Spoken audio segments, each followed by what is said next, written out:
अगर global economy को देखिए तो क्या इंडिया अभी एक्चुअली एक स्वीट स्पॉट पर है जहां इन्वेस्टमेंट्स बहुत लिक्रेटिव हो सकते हैं?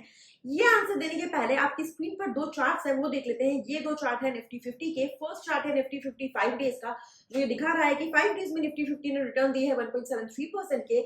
और जो दूसरा चार्ट है वो है निफ्टी 50 1 मंथ का, जो ये दिखा रहा है कि निफ्टी 50 ने रिटर्न्स दिए हैं 4.90% के।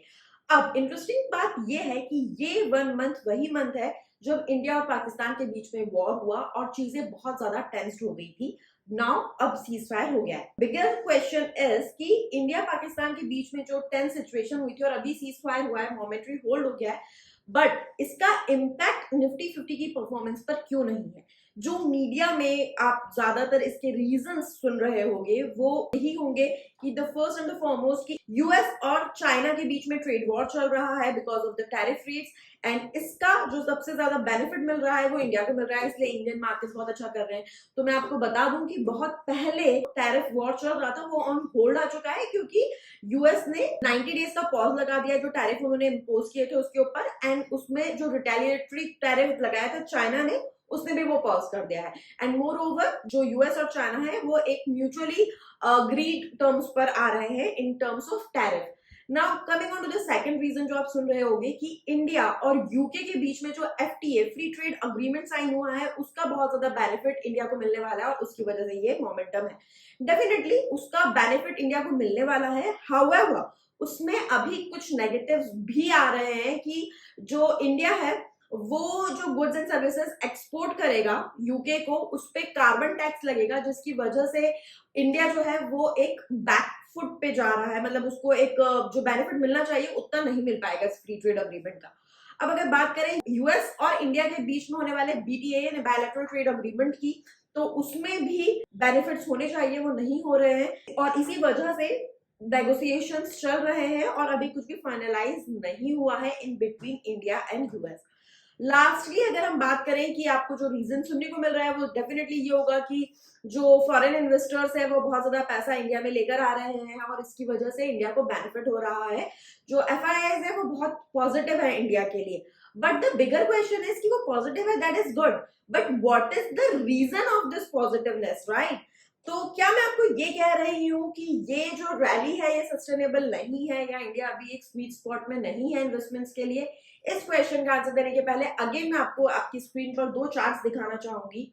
सो आप जब ये दो चार्ट्स देखोगे, अगेन ये निफ्टी 50 के चार्ट्स हैं जो ये दिखा रहे हैं 6 मंथ्स में जो निफ्टी 50 ने रिटर्न दिए हैं दैट इज 6.68%। और सिंस इंसेप्शन 2002 से लेके आज तक के अगर मैं रिटर्न्स देखूं निफ्टी 50 के, तो दैट इज अमेजिंगली 2708.69%।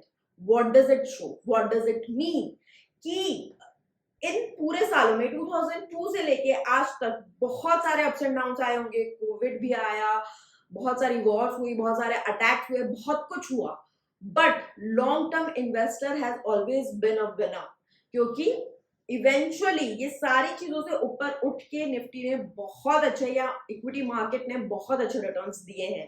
तो लॉन्ग टर्म इन्वेस्टर जो है वो हमेशा विनर रहता है, that is a fact. But coming back to our question कि क्या अभी इंडिया एक स्वीट स्पॉट में है, ल्यूक्रेटिव पोजीशन में है जहां हम अपने इन्वेस्टमेंट्स कर सकते हैं और हमें बेनिफिट्स हो सकते हैं?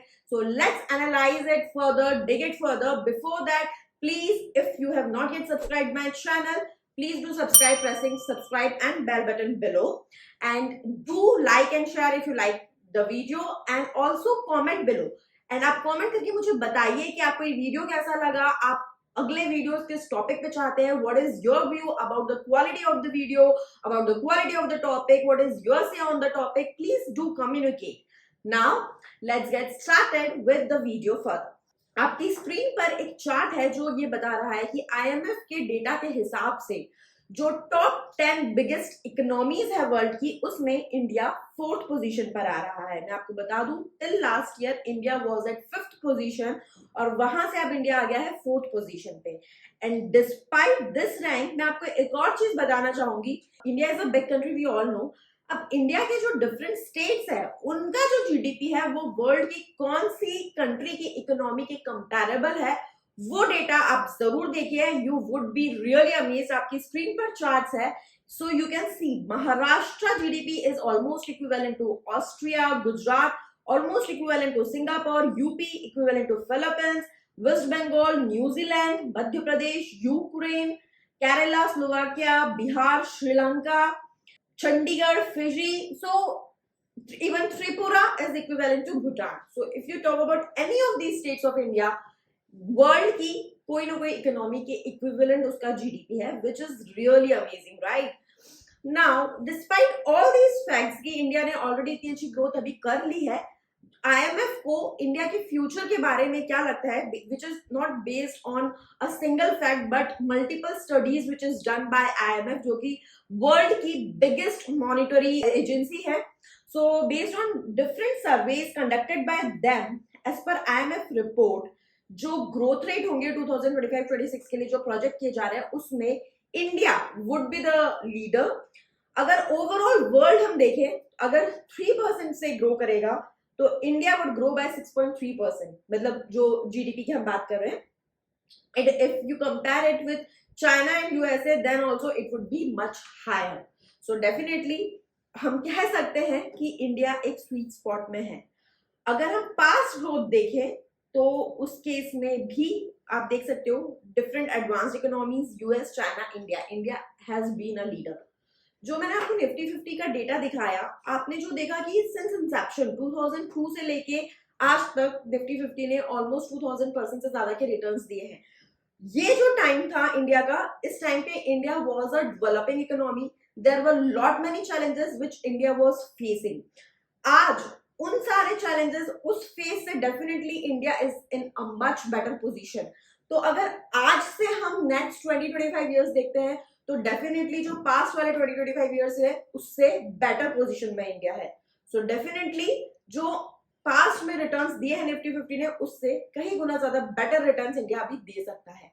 हाउएवर हम ये सारी जो ग्रोथ रेट वगैरह की बात कर रहे हैं, आईएमएफ की एक रीसेंट रिपोर्ट आई है 16 मई को, जहां पे because of this Trump's tariff percentage, जो ये अनसर्टेनिटी चल रही है, इसकी वजह से उन्होंने अपने जो ग्रोथ फोरकास्ट है वो रिवाइज कर दी है. अगर हम बात करें 2025 की, तो ग्लोबल ग्रोथ उन्होंने स्लो कर दिया बाय 2.4%, एंड अगर हम बात करें 2026 की तो वो कर दिए 2.5% से कम.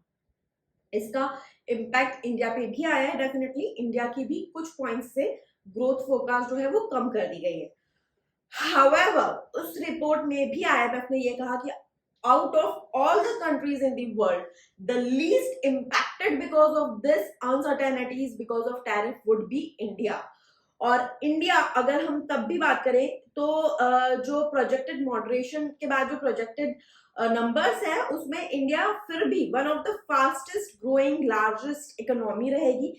एंड ये जो ग्रोथ है, this would be supported definitely by the resilient consumption of Indian economy, domestic consumption. जो हमारी domestic consumption है, जो हमारी domestic investment appetite है, जो हमारी डोमेस्टिक डिमांड है, उसकी वजह से ये जो ग्रोथ है ये बहुत अच्छी रहने वाली है. अगर हम बात करें कि जो इंडिया का डेटा पब्लिश हुआ है आईएमएफ के साथ में, वो बिल्कुल कोऑर्डिनेट कर रहा है. एंड इनफैक्ट अगर हम एक्सपोर्ट सिर्फ डोमेस्टिक कंजम्पशन की बात ना करें, अगर हम एक्सपोर्ट इंपोर्ट की भी बात करें ना, तो इंडिया का जो ओवरऑल एक्सपोर्ट आ रहा है वो इंपोर्ट से ज्यादा आ रहा है. क्योंकि रिटेलिएटरी टैरिफ्स लगाए जाएंगे इंडिया के द्वारा अगर यूएस टैरिफ इम्पोज करता है. तो क्योंकि हम एक्सपोर्ट ज्यादा कर रहे हैं एज कंपेयर्ड इंपोर्ट, तो we would be in a win win situation. Now let's see how we are dealing with this tariff वाला थिंग इन डिटेल. आपकी स्क्रीन पर एक चार्ट है जो ये दिखा रहा है upward GDP growth revisions in the past 2 years. 22-23 का आपकी स्क्रीन पर है, 23-24 and 24-25 up to Q3. Now अगर हम बात करें, इंडिया विन विन सिचुएशन में 2 रीजन से रहने वाला है. अगर हम डोमेस्टिक कंजम्पशन की बात करते हैं तो जो यूनियन बजट की वजह से टैक्स स्टिमुलस जो मिला है, उसकी वजह से जो स्पेंडिंग पावर है इंडियंस का वो बढ़ने वाला है. Spending power plus investment appetite, इसका जो इम्पैक्ट होगा GDP that would be approximately 0.6 to 0.7%।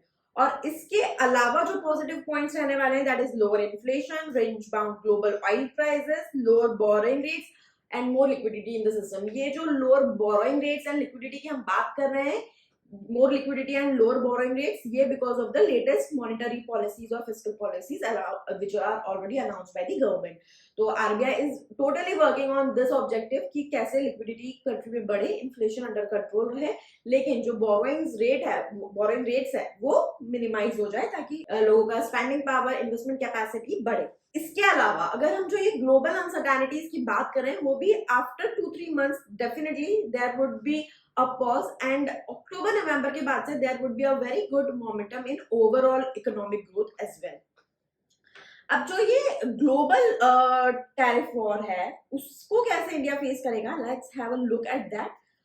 Now see, जो इंडिया है वो बेसलाइन टैरिफ रेट क्या कर रहा है, जितने भी गुड्स एक्सपोर्ट कर रहा है उस पर 10%। नाउ बिकॉज यूएस और इंडिया के बीच में जो मोस्ट फेवर्ड नेशन वाला टैरिफ रेट है वो है 2.2% का, तो जो इफेक्टिव टैरिफ रेट हो जा रहा है इंडिया जो एक्सपोर्ट करता है यूएस को, वो हो जाता है 12.2%। नाउ जो रिमेनिंग पोटेंशियल डिफरेंशियल टैरिफ रहता है जो इंडिया पे इंपोज करेगा यूएस, अगर 26% जो उसने डिक्लेयर करा है, हाउएवर इट वुड वेरी, अलग अलग कंट्रीज पे अलग अलग and it might revise, but अगर हम 26% वाला भी रहते हैं तो जो ये डिफरेंशियल रह जाएगा दैट वुड बी 16%।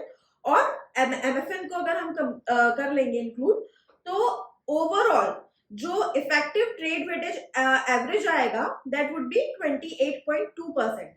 तो ये जो इंडिया एक्सपोर्ट कर रहा है यूएस को, वो पोटेंशियली इंपोर्ट्स की वजह से इम्पैक्ट आने वाला है उसको ऑलमोस्ट नलीफाई कर देगा, एंड देयरफॉर जो इंडिया की ग्रोथ है वो उतनी इम्पैक्टेड नहीं होगी जितनी दूसरी इकोनॉमीज की इम्पैक्ट होने के चांसेस है। सो if we conclude कि whether India is in a sweet spot right now, shall we invest and would our investment returns would be lucrative, तो answer is yes, definitely।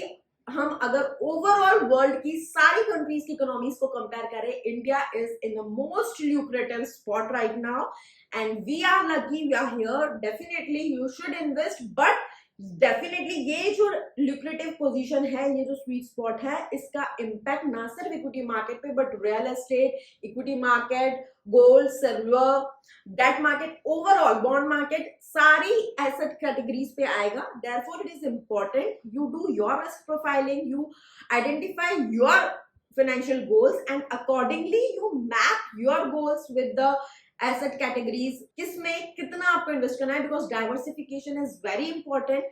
सो अगर ये प्रॉपर स्ट्रेटेजिक एनालिसिस के बाद आप एक अपना इन्वेस्टमेंट रोड मैप बनाओगे and you would follow that, you would be in a win-win situation। If you want our free guidance, free consultation, you can definitely get in touch with us on 9821611667। नीचे comment करके जरूर बताइए video कैसा लगा और next video किस topic पे चाहते हैं। Thank you so much.